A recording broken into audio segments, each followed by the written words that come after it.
Assalamualaikum warahmatullahi wabarakatuh. Perkenalkan nama saya Isnan Taufik. Saya dari TO Angkatan 24 dan di sini saya akan menjelaskan mengenai materi pembelajaran pada mata kuliah microcontroller dan sistem embedded, di mana pada kali ini akan membahas tentang beberapa materi.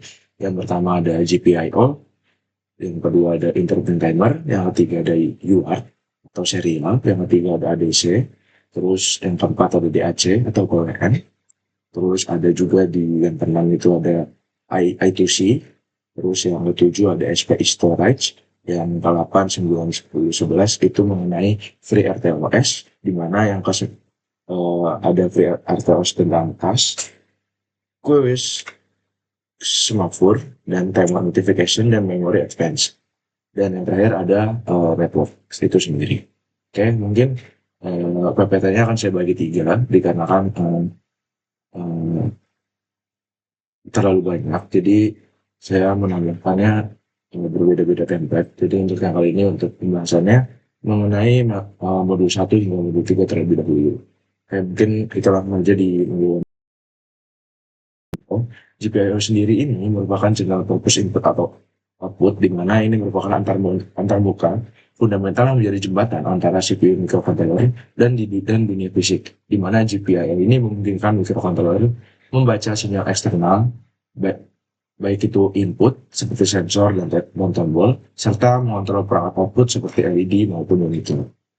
Selanjutnya di sini tentang arsitektur dari GPIO itu sendiri, di mana di sini ada output driver menggunakan transistor PMOS dan MOS, terus menggunakan mengatur sinyal keluaran pin GPIO, terus internal pull up atau pull down, itu resistornya sekitar 40 kilo ohm, terus menstabilkan tegangan pin saat tidak terhubung. Terus ada input data register, di mana membaca status logika pin. Terus ada ODR atau output data register, di mana di sini untuk mengatur nilai output. Selanjutnya ada BSRR atau bit set atau reset register, di mana BSRR ini memungkinkan pengaturan bit secara otonom tanpa adanya read modify. Selanjutnya di sini ada mode outputnya, di mana ada push pull dan juga open drain. Di mana yang push pull sendiri ini merupakan mode output yang secara aktif menggunakan pin ke high atau VCC atau low ke ground menggunakan transistor PMOS dan NMOS yang tadi sudah saya jelaskan, di mana efisiensi untuk beban umum ini seperti LED karena dapat menyediakan arus source dan sink. Mohon maaf sebelumnya, saya di sini agak sedikit batuk ya, mungkin ada gangguan sedikit, maaf. Dan juga di sini ada open drain, di mana hanya dapat menarik output ke low, memerlukan resistor pull up eksternal untuk mencapai high. Idealnya untuk komunikasi bus multi device seperti I2C, di mana beberapa perangkat berbagai jalur data yang sama. Oke, di sini ada mode input dan bahaya floating dari pin itu sendiri, di mana pin input itu membutuhkan level tegangan yang stabil atau high atau low untuk mendapat pembacaan yang akurat. Nah, di mana floating pin ini rentan terhadap EMI atau electromagnetic interference, di mana ini akan menyebabkan noise. Selanjutnya di sini ada solusinya, di mana pull up resistor menarik pin ke VCC, pull down menarik ke ground. Kemudian untuk resistornya seperti yang tadi tersedia pada sebagian besar microcontroller yang ada di zaman kemudian atau di zaman modern. Kita ada masalah mekanik dan di bouncing, di mana bouncing ini merupakan mekanik terjadi ketika kontak fisik tombol menghasilkan sinyal on atau off ground dalam satuan milidetik atau ms, di mana ini yang menyebabkan multi-pulse trigger. Solusinya itu adalah teknik debouncing ini menggunakan non-blocking, menggunakan software timer yang menggunakan sinyal stabil sebelum memproses input tanpa adanya memblokir eksekusi program utama.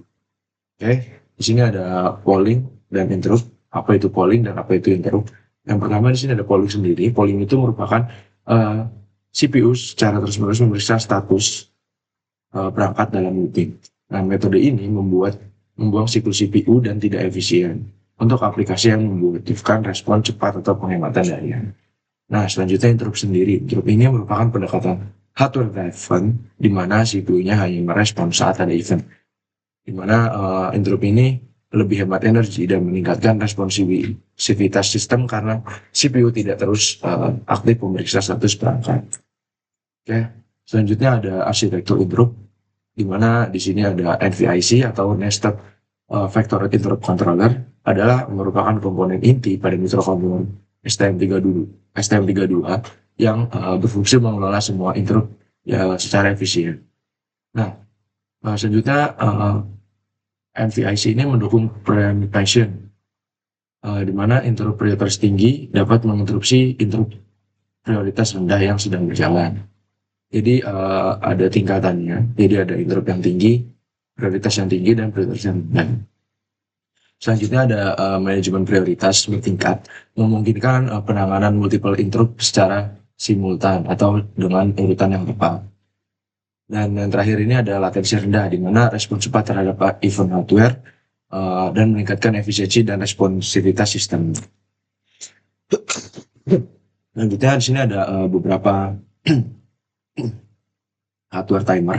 Yang pertama ada prescaler atau sering juga di tampilan itu PSC. Itu prescaler ini merupakan berfungsi untuk membagi frekuensi clock. Terus ada counter ini menghitung pulsa clock. Terus ada di mana ini merupakan periode timer, dan aplikasinya untuk periodik dan event timing. Oke. Terus di sini ada watchdog timer atau WDT, adalah mekanisme failsafe berupa timer countdown yang melindungi sistem dari hang atau fault software. Timer ini memerlukan reset reguler dari program utama. Jika reset terlibat, WDT akan memicu sistem reset otomatis, di mana ini sangat penting untuk kendaraan sistem embedded pada industri ini sendiri. Oke. Selanjutnya ada komunikasi serial UART, di mana definisi dari UART ini sendiri merupakan universal asynchronous receiver transmitter, di mana ini merupakan protokol komunikasi serial peer-to-peer yang memungkinkan pertukaran data antara dua perangkat secara asinkron melalui jalur TX atau transmitter dan RX sebagai receiver. Nah, di mana transfer data asinkron ini membuat UART ini menggunakan dua jalur komunikasi tadi, yaitu TX dan RX, di mana untuk mengirim data bit per bit, dan itu bisa menggunakan tanpa memerlukan sinyal clock yang terpisah.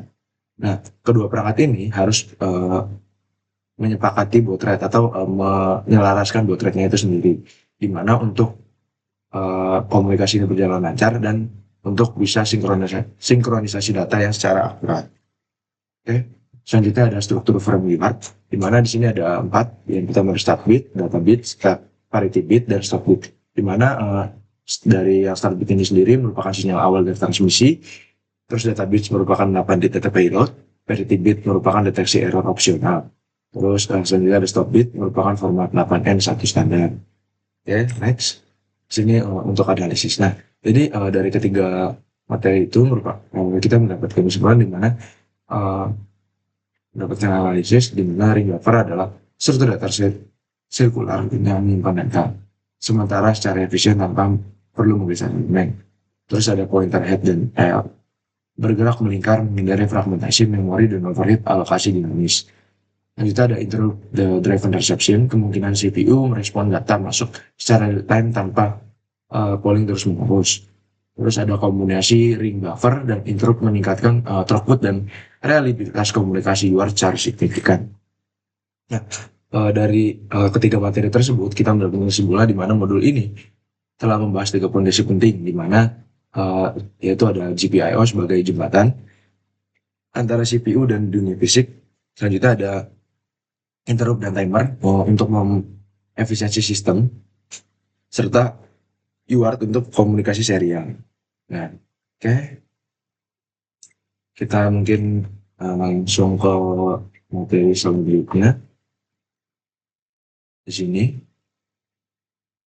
Oke, selanjutnya kita akan membahas mengenai modul, ini bukan modul 4 aja, di sini ada beberapa modul, yaitu dari modul 4 hingga modul 7, di mana di sini membahas mengenai ADC, DAC, I2C, dan SPI storage. Oke, kita langsung saja masuk ke modul 4 terlebih dahulu, di mana modul 4 ini mengenal analog to digital converter atau disebut juga ADC. Oke, di sini nih pertama-tama kita ada anatomi konversi ADC, di mana tahap pertama sampling. ADC itu terjadi pertama ada sampling, kuantisasi, dan encoding. Di mana sampling ini merupakan sinyal analog kontinu dicuplik pada interval waktu tertentu, di mana frekuensi sampling ini menentukan beberapa seri nilai sinyal diambil untuk diproses lebih lanjut. Nah, selanjutnya ada kuantisasi, di mana nilai sampel ini yang kontinu dipetakan ke level distrik terdekat, di mana jumlah level ditentukan oleh resolusi ADC itu sendiri. Misalnya 12 bit, 12 bit bukan byte ya, bit dan byte itu beda. 12 bit ini merupakan 4096 level. Selanjutnya yang terakhir ada encoding, di mana merupakan level kuantisasi dikonversi menjadi kode biner digital. Output berupa representasi digital dari sinyal analog asli yang siap diproses oleh mikrokomputer. Oke, kemudian di sini ada teorema Nyquist dan resolusi ADC. Ini mungkin nggak terlalu dibahas banyak. Ini teorema Nyquist merupakan frekuensi sampling itu harus lebih besar dari 2 kali frekuensi sinyal tertinggi. Terus mencegah efek aliasing pada sinyal digital. Yang pertama contohnya adalah sinyal 1 kHz membutuhkan sampling minimal 2 kHz. Nah, frekuensi Nyquist ini merupakan setengah frekuensi sampling. Selanjutnya ada resolusi ADC, jumlah level discrete, di mana 12 bit ADC ini merupakan 2/12. Seperti yang tadi, kenapa bisa dapat 4096? Dikarenakan 12 bit ini merupakan 2/12. Nah, semakin tinggi resolusinya, maka semakin akurat juga konversinya. Seperti contoh, tegangan 0 sampai 3,3 volt dengan 12 bit, itu sama aja 0,8 mV per level. Oke, selanjutnya kita membahas mengenai keunggulan dari hardware ADC ini sendiri. Di mana di ADC ini sendiri terdapat DMA atau Direct Memory Access, di mana transfer data ADC ini melangsungkan ke RAM tanpa membebani CPU itu sendiri, memungkinkan akuisisi data secara kontinu dengan efisiensi tinggi untuk aplikasi real time monitoring. Nah, data yang ada analog watch itu merupakan trigger interrupt otomatis saat sinyal melewati threshold yang ditentukan. Ideal untuk sistem alarm dan monitoring kondisi kritis tanpa polling terus-menerus. Oke. Sini ada filter digital and calibration fuse, di mana di sini mengenai filter digital itu untuk reduksi noise atau di sini terdapat beberapa ya untuk filter digital ini. Yang pertama ada moving average filter, di mana di sini untuk merata-ratakan sejumlah sampel berurutan untuk menghaluskan fluktuasi secara acak. Selanjutnya ada median filter, mengambil nilai tengah dari sampel, sehingga ini sangat efektif untuk menghilangkan spike pada noise itu sendiri. Selanjutnya ada implementasi sederhana dalam firmware microcontroller itu sendiri. Selanjutnya di sini ada kalibrasi eFuse ESP32. eFuse ini merupakan menyimpan nilai kalibrasi permanen dari pabrik, sehingga ini dapat mengurangi error non-linearities pada pembacaan ADC. Kita dapat juga meningkatkan akurasi hingga kurang lebih 1% dari nilai sebenarnya. Terus juga dapat mengaktifkan dengan ESP_ADC with call API untuk koreksi otomatis. Next, kita ke modul 45, DAC dan PWM. Nah, yang pertama ada jalur presisi DAC atau digital analog converter dan PWM pulse width modulation.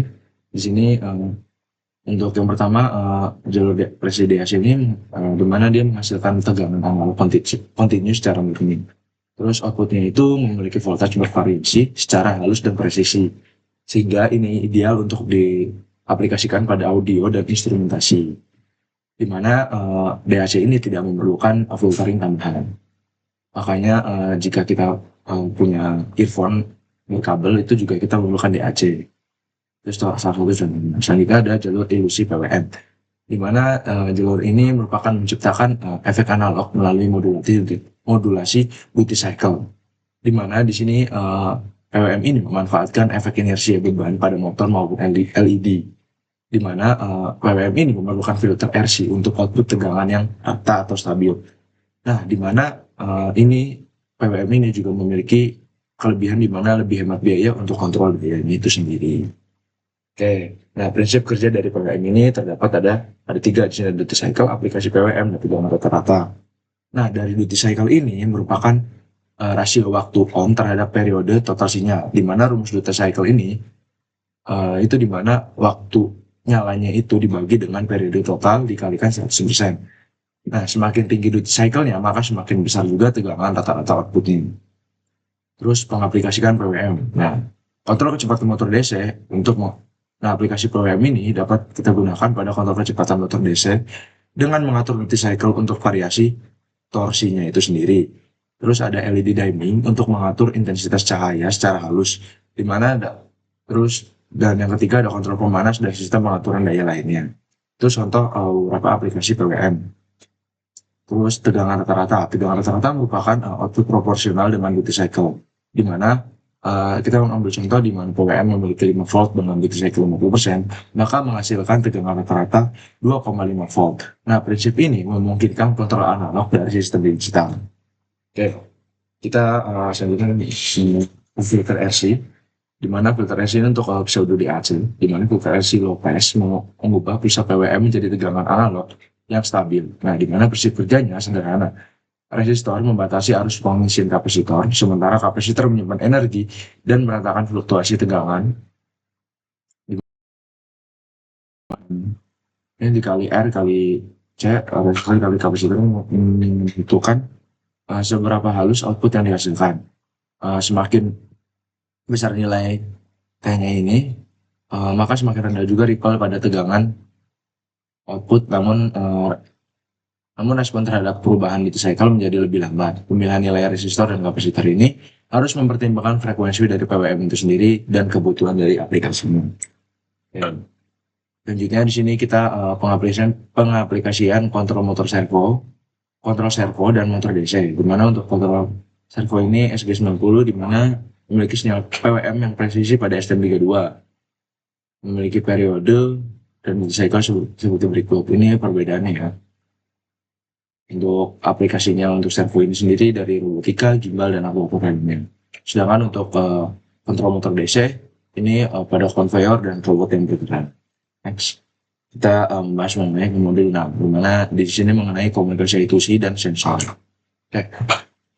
Oke, protokol I2C ini sendiri merupakan protokol dua kabel saja, di mana protokol ini hanya dapat membuat dua jalur komunikasi, SDA atau serial data untuk telepon data dan SCL, serial clock untuk sinkronisasi. Kesederhanaan ini mengurangi kompleksitas wiring. Serta ada open drain, merupakan konfigurasi open drain memungkinkan multiple device berbagai bus yang sama, sehingga pull up resistor diperlukan untuk menarik jalur ke level high saat tidak ada device yang aktif berkomunikasi. Selanjutnya ada multi-slave bus, di mana ini merupakan topologi bus I2C mendukung satu master dengan banyak slave pada jalur yang sama. Setiap slave memiliki alamat unik sehingga master dapat berkomunikasi secara efektif. Oke. Selanjutnya ada addressing dan handshake, di mana skema addressing 7 bit ini memungkinkan hingga 128 perangkat unik pada satu bus I2C. Setiap perangkat memiliki alamat tetap yang digunakan master untuk memilih slave target komunikasi. Selanjutnya ada bit ACK atau acknowledge dan NACK not acknowledge, di mana di sini untuk mengonfirmasi keberhasilan transfer data sehingga receiver mengirim ACK setelah menerima byte dengan benar, atau NACK jika terjadi Selanjutnya ada integrasi sensor umum. Di sini yaitu BMP280 merupakan tekanan, MPU 6050 akselerometer, BH1750 ada cahaya. Nah, ini merupakan contoh-contoh sensor yang umum digunakan. Yang pertama ada sensor tekanan, ini beromatik untuk mengukur ketinggian dan kondisi cuaca, di mana dia akan menggunakan alamat I2C 0x76 atau 0x77 dengan akurasi tinggi dan konsumsi daya yang rendah. Selanjutnya akselerometer dengan kode MPU 6050, di mana memiliki sensor 6 aksis, di mana terdapat akselerometer dan giroskop untuk deteksi gerakan dan orientasi, di mana alamat I2C ini dengan ukuran 0x68, ideal untuk pada aplikasi stabilisasi dan motion tracking. Terus ada BH750, di mana ini merupakan sensor intensitas cahaya digital dengan output langsung dalam satuan lux. Nah, di mana alamat I2C ini menggunakan 0,23, cocok untuk sistem pencahayaan otomatis dan monitoring pada lingkungan. Oke, lanjut kita masuk ke SPI dan penyimpanan data. Oke, di sini SPI ini terbagi menjadi dua, yaitu ada master out slave in dan MISO atau master in slave out adalah jalur data dua arah. Master mengirim data melalui MOSI dan menerima respon melalui MISO secara sinkron. Itu ada SCLK dan CS, yaitu serial clock dan chip select, di mana serial clock ini menyinkronkan transfer data, sedangkan CS ini atau chip select ini memilih perangkat slave yang aktif. Setiap slave memiliki pin CS terpisah untuk komunikasi individual. Lanjutnya untuk kecepatan tinggi yaitu ada SPI. SPI ini mendukung kecepatan transfer hingga 80 lebih dari MHZ ini sendiri. Jauh lebih cepat dari I2C. Ini sangat ideal untuk aplikasi yang membutuhkan throughput tinggi seperti display OLED dan ADC eksternal. Oke, selanjutnya ada media penyimpanan, di mana untuk ini media penyimpanan seperti external flash itu merupakan chip memori non volatil untuk penyimpanan data permanen. Kapasitasnya 4 MB atau megabyte, cocok untuk firmware, konfigurasi, dan data sistem embedded. Nah, selanjutnya ada SD card modul, media penyimpanan kapasitas besar, seperti yang juga kita kenal SD card yang ada di HP maupun biasa digunakan di kamera. Nah, ini merupakan ideal untuk dan aplikasi IoT dengan kebutuhan storage yang tinggi. Oke. Terus di sini akuisisi data akan berkecepatan tinggi. SPI memungkinkan akuisisi data dengan kecepatan tinggi dengan latensi rendah, di mana ADC eksternal menyediakan 8 channel input dengan resolusi 12 bit. Ini sangat ideal untuk pengukuran multisensor secara simultan. Nah, display OLED grafis membutuhkan transfer data cepat untuk rendering visual secara real time. Nah, keunggulan SPI ini memiliki clock hingga 80 lebih MHz dan selanjutnya ada full duplex communication dan minimal overheat protokol. Aplikasi umumnya yaitu meliputi data logging berkecepatan tinggi, sistem monitoring industri, dan interface grafis responsif. Selanjutnya untuk referensi dan sumber ini untuk modul 4 hingga 7 sudah, kita lanjut ke modul ke-8 hingga modul terakhir yaitu 12. Oke, selanjutnya ada di sini ada sistem real time dengan FreeRTOS. Oke.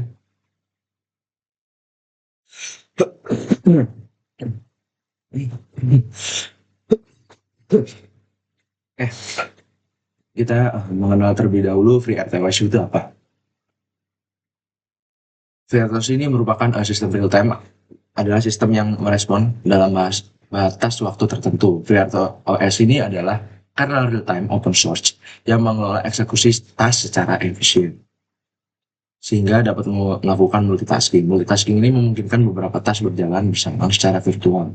Manajemen task yang baik memastikan setiap task mendapat waktu CPU sesuai prioritasnya. Terus ada scheduler. Scheduler ini merupakan berbasis prioritas, yaitu kita akan melihat di FreeRTOS. Task dengan prioritas tinggi yang siap dijalankan akan selalu mendapat CPU terlebih dahulu. Oke. Nah, yang pertama ada FreeRTOS, ini merupakan task management konsep multitasking. Itu ada status task. Setiap task dalam FreeRTOS memiliki 4 status, yaitu ready, running, block, dan suspend. Di mana ready setiap dijalankan, sedang dieksekusi, menunggu event, dan dihentikan sementara. Dan selanjutnya ada fungsi scheduler. Scheduler ini merupakan dia berfungsi pada scheduler dari FreeRTOS ini memilih task dengan prioritas tertinggi yang siap dijalankan, di mana manajemen task yang baik meningkatkan performa dan stabilitas sistem real time secara signifikan. Oke. Sini ada status task yang tadi, ada ready, running, block, dan suspend. Oke. Nah, sini ada manajemen task berbasis prioritas, di mana di sini scheduler FreeRTOS secara otomatis akan memilih dan menjalankan task dengan prioritas tertinggi terlebih dahulu yang berada dalam status ready, di mana mekanisme ini memastikan task-task kritis dieksekusi terlebih dahulu. Dengan sistem prioritas yang tinggi yang tepat, aplikasi real time dapat merespon event secara deterministik dan menjaga stabilitas sistem embedded. Oke. Selanjutnya ada queue, ini itu dan semafor komunikasi antar task. Yang pertama ini berfungsi sebagai mekanisme pengiriman data yang aman antar task menggunakan prinsip FIFO, first in first out. Dan juga ada Semaphore. Semaphore ini digunakan untuk sinkronisasi dan mengontrol akses ke sumber daya bersama. Terus mencegah konflik antar task. Mutex. Mutex adalah semaphore khusus dengan fitur priority inheritance untuk mencegah priority inversion pada sistem. Nah, selanjutnya ada perbedaannya, di mana di sini perbedaan dari UI dan semaphore ini, di mana memiliki mekanisme komunikasi task. Di mana QI ini men-transfer data antara task secara FIFO, sedangkan semaphore mengontrol akses sumber daya bersama. Sedangkan Mutex adalah semaphore khusus dengan priority inheritance. Nah, contoh penggunaannya yang pertama pada data sensor, di mana di sini dia akan mengirimkan data dari tas pengukur sensor ke tas pengolah menggunakan QI FIFO. Terus ada akses input-output, mengatur akses eksklusif ke perangkat input-output dengan teks untuk mencegah konflik. Terus ada deadlock, di mana menghindari terjadinya deadlock dengan priority inheritance pada mutex free RTLS. Selanjutnya ada multitask, di mana di sini memungkinkan sinkronisasi antar task menggunakan semaphore dan task notification. Terus ada timer and task notification, di mana software timer ini memungkinkan penjadwalan fungsi periodik tanpa memerlukan task terpisah. Timer berjalan di background dan memanggil callback function pada interval yang ditentukan. Task notification ini menyediakan mekanisme yang 45% lebih cepat dibandingkan dengan semaphore, ideal untuk komunikasi ringan dan efisien dalam sistem real time. Oke, di sini ada keunggulan task notification, di mana dia 45% lebih cepat dibandingkan semaphore tradisional. Lanjutnya ada efisiensi memori menggunakan RAM lebih sedikit karena tidak memerlukan objek kernel terpisah. Oke, selanjutnya ada software timer dalam FreeRTOS. Software timer memungkinkan eksekusi fungsi callback secara periodik atau one shot tanpa memerlukan task terpisah. Menghemat sumber daya sistem. Timer dikelola oleh Daemon, task internal FreeRTOS, sehingga tidak membebani stack task utama dan menjaga efisiensi memori pada embedded system. Oke, sini ada manajemen memori lanjut. FreeRTOS menyediakan 5 skema heap untuk alokasi memori dinamis, di mana masing-masing dirancang untuk kebutuhan sistem yang berbeda dari sederhana hingga kompleks. Oke. Next. Deteksi stack overflow, di mana di sini berfungsi untuk pentingnya pencegahan. Stack overflow ini dapat menyebabkan crash sistem dan perilaku tidak terduga. Nah, pencegahan sangat krusial untuk menjaga stabilitas dan keandalan sistem real-time embedded. Mekanisme deteksi, FreeRTOS menyediakan 2 metode pemeriksaan otomatis. Yang pertama ada pengecekan watermark saat context switch dan pengisian pattern khusus pada stack untuk mendeteksi korupsi memori. Nah, terus ada networking, Wi-Fi, dan IoT dengan ESP32. ESP32 ini merupakan microcontroller 2 core dengan Wi-Fi dan Bluetooth terintegrasi dan menjadikannya platform ideal untuk aplikasi IoT atau Internet of Things dengan FreeRTOS bawaan. ESP32 memungkinkan multitasking yang efisien dan untuk menangani koneksi jaringan dan pemrosesan data sensor secara bersama. Nah, konfigurasi pada ESP32 ini yang pertama ada setting SSID dan password.